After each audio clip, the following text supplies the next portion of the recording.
धान मंडी खोलिबा पूर्व चाषींकर टेंशन बढ़ाई अखा परिवर्तन। जाजपुर जिला बड़चना ब्लॉक विभिन्न समवाय समिति रे धान विक्रय पर प्रशासन पक्षर सचेतनता शिविर अनुष्ठित होती। शिविर में चाषी मैंने जोग देथिबा बेले चलित खरीफ ऋतु में धान केउं भली बिक्री कराजिबो से नहीं प्रशासन पक्षर चाषी को सचेतन करा जाउछि। हेले चाषी पाई टेंशन बढ़ाई अखा। चलित थर अखा परिवर्तन करा जाइछि। जरी अखा परिवर्ते झोट अखारे धान आनिबा पाई चाषी को कहा जाइछि। जाको नहीं चाषी मानक मध्य असंतोष देखा देछि। आसंता 7 तारिख में धान मंडी खोलिब। किछि चाषी सेमानकर अमल धान को अखारे रखि सारिथिबा बेले एते परिमाणर झोट अखा केउठु आनिबे से नहीं मध्य सेमाने चिंतारे।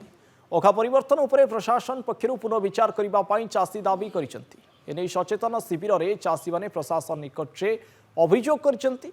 अन्यपटे खूब शीघ्र समवाय समिति जरिया अखा जोगाई दियाजिबो बोली नोडाल ऑफिसर भाव दायित्व थिबा दर्पण तहसीलदार कहिसेंति। चाषी को जेभली समस्या न हेबो सेतिपाई पदक्षेप नियाजिबो बोली कहिसेंति।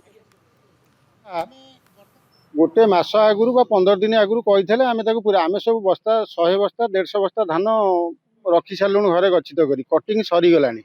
एबे 7 तारिख रे मंडी खोलिबो 4 तारिख रे मीटिंग करी कहउचंती जे अखा आखारे दबा पे। तेणु आमे सरकार पाखे दाबी करूचु आमको ए वर्षटा से प्लास्टिक अखारे दिया जाऊ। आर वर्ष को सरकार जहाँ नियम करेंगे से नियम को आम पालन करूँ।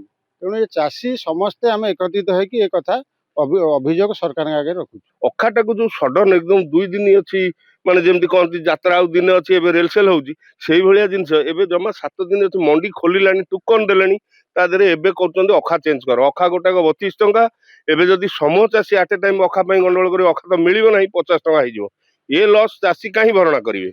सबु बेले तो तमर चालची जहाँ पकेबो चाषी ऊपर पकेबो। आकु मान्यवर विधायक अछंती कलेक्टर अछंती जो अन्य माने ताकू विचार करके नवा दरकार। ए वर्षटा कम से कम चाषी मानकू से माने प्लास्टिक अखारे दवा पाई चेष्टा करिया उचित। असुविधा केवल आमर पुणा आमर जरी अखा धान पसैक आज्ञा रखीचु किंतु बर्तमान सरकार कहते झोट अखारे देबू।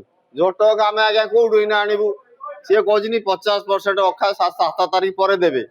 मंडी खोल 7 तारिख पर देले आम कौटू आनिकी केमी आम हईराण भी गरीब लोग कि कड़े काम धंदा जीवु।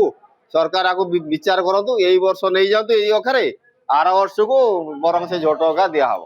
जिलापाल निर्देश क्रमे और राज्य सरकार निर्देश क्रमे आमर चाषी मानू आम सचेतनता शिविर माध्यम अवगत कराऊँ केमती धान मंडी को चाषी तार धान नहीं आसो एवं सरकार निर्धारित मूल्य रे धान बिकी चाषी केमती सुविधा रहा जावतीय प्रकार आवश्यकता जो जिनस अच्छी सेगुड़ाक सेवा बाबद आम चाषी मान सचेतन करूँ कहूँ जे टोकन इश्यू है आमको चाषी टी को मासे टाइम रहा तार टोकन वैलिडिटी।